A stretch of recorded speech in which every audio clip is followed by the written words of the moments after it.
So you have the disciplines, but then you allow certain things. What does that look like?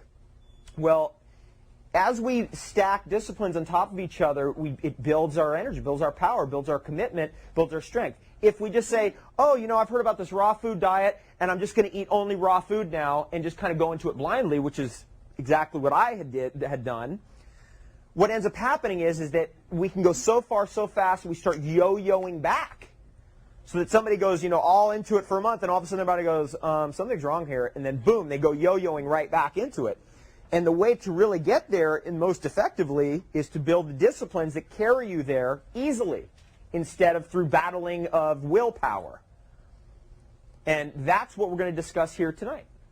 We're going to talk about all the different ways of building in little tiny disciplines, simple little plans that work, and that anybody can do. By the way, if you can brush your teeth, you could do the whole thing. How many people here brush their teeth? Whenever nobody's raising their hand, it's like, how many people brush their teeth? And if you can do that, you could do the whole thing. It's really that easy. However, it's not an overnight process. It can be for some people. Usually it takes a longer time than that. And it did for me. And I just look back on my own story and all the people I've met over the years. And generally it's like, hey, I started with this, then I got into that, then I went to this, then I went to that, and all of a sudden we're right here, right now, tonight. By the way, this meeting that we're having here tonight is one of the most important meetings happening anywhere in the world tonight. Here on the best day ever. And it is true. It is true. Because this information, I'm not talking about, well, you know, white meat's better than dark meat. That's not what we're talking about here. You know what I'm saying? That's like old news. I mean, if you want to hear that, you can flip channels and maybe you'll catch that on the medical report on the news if you're lucky. What this is about a possibility of something extraordinary. That's what this is about. A possibility of something very, very different, a whole different destiny than you could have even conceived of for yourself.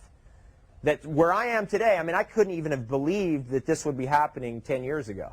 Yeah, I would have hoped that it could have happened, but what has happened is it's really a different reality than what I had known before. And we're going to talk about how to shift your reality through food. Now, what does that mean? Well, we all know that that underlying cosmic law of the universe. Most powerful phrase in all the universe. It's the only phrase that everybody in this room knows. Everybody in the room knows this phrase. In fact, in every language, right? Serbian, I guarantee you that phrase is there. It's in every language. You go to Germany, boom, they got it there. In Thailand, boom, they have it there. In Bali, they have the same phrase. And everybody knows it. In fact, everybody in this room has heard it 10,000 times. It's the only phrase we probably heard that much. It's so deep in us that we can't remember the first time we heard it. Not one person in this room can remember the day they first heard the phrase. That's how deep it is. And of course the phrase is, you are what you eat.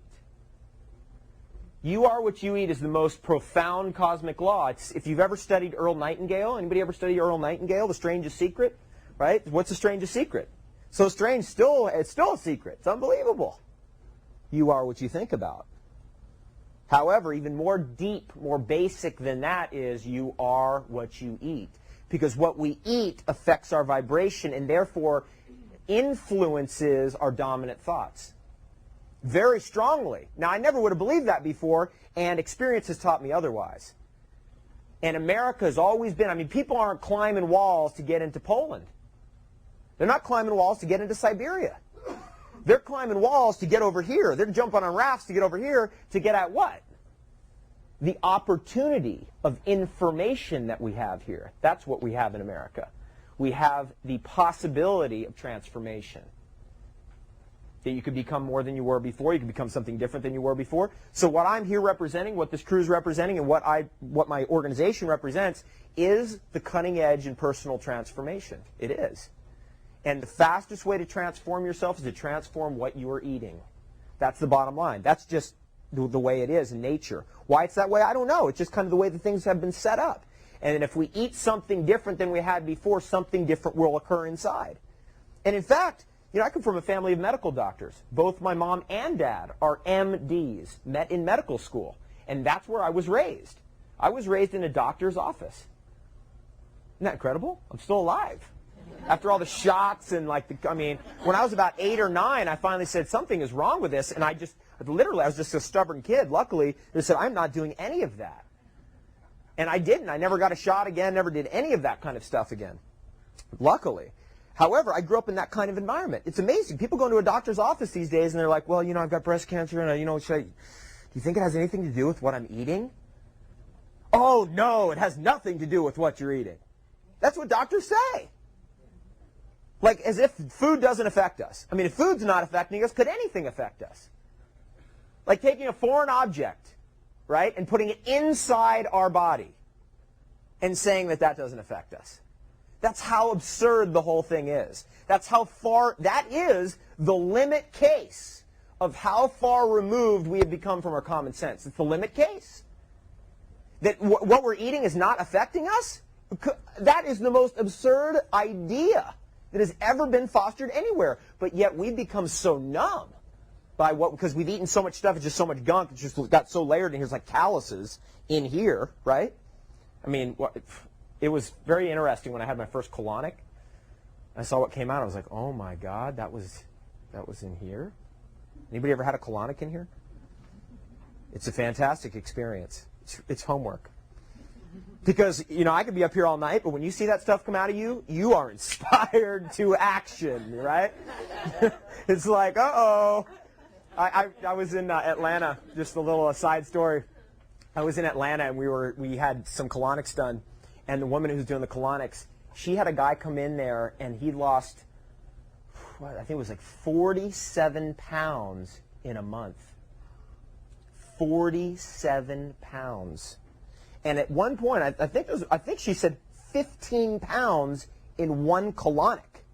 Whoa.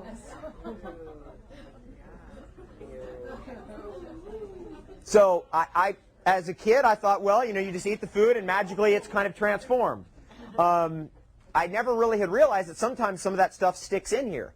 And the way it sticks in, it gets a mucus layer, because the body has to protect itself from cupcakes, pizza, Twinkies, Ding Dongs, Krispy Kreme, coffee, etc.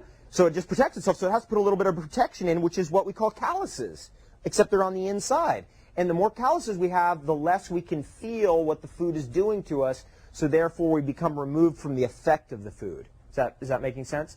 So what happens on this thing, once you get this whole thing cleaned out, by the way, Bernard Jensen said, 65 years of research in this field, he said when you're green on the inside, you are clean on the inside. When you're green on the inside, you're clean on the inside. Once you get that stuff out of there, what happens is the food, you can feel what the food's doing to you. You can go, whoa, okay, now I feel what that's doing to me. Now I feel what the fruit is doing. Now I see what the avocado does. Now I know what the olive does. Now I know what hemp seeds do. Now I know what goji berries do. And now I know what coconut does. And it's all of a sudden you come back into tune with everything. We have, and I'd say that there's almost an agenda to allow this to happen. And it's just a possibility. And I appreciate, by the way, all of you just allowing this message to come out and just being able to hear it. It's sometimes difficult to hear. It can have been in the past difficult to hear a message like this.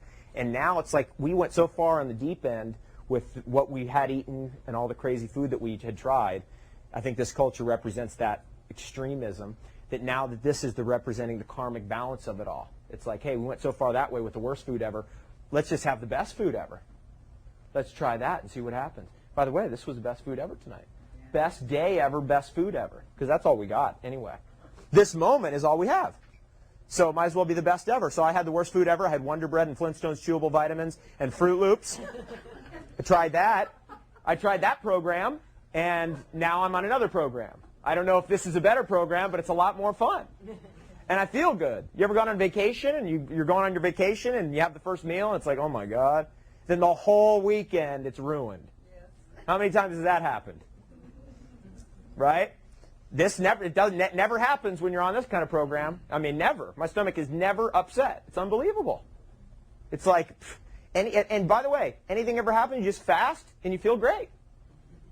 One of my favorite sayings is any excuse to fast, any excuse just to eat less. Such a blessing. And we have today, right now, what we're sharing is the technology of nutrition. Because here we are the heir to all the ages, in the foremost ranks of all time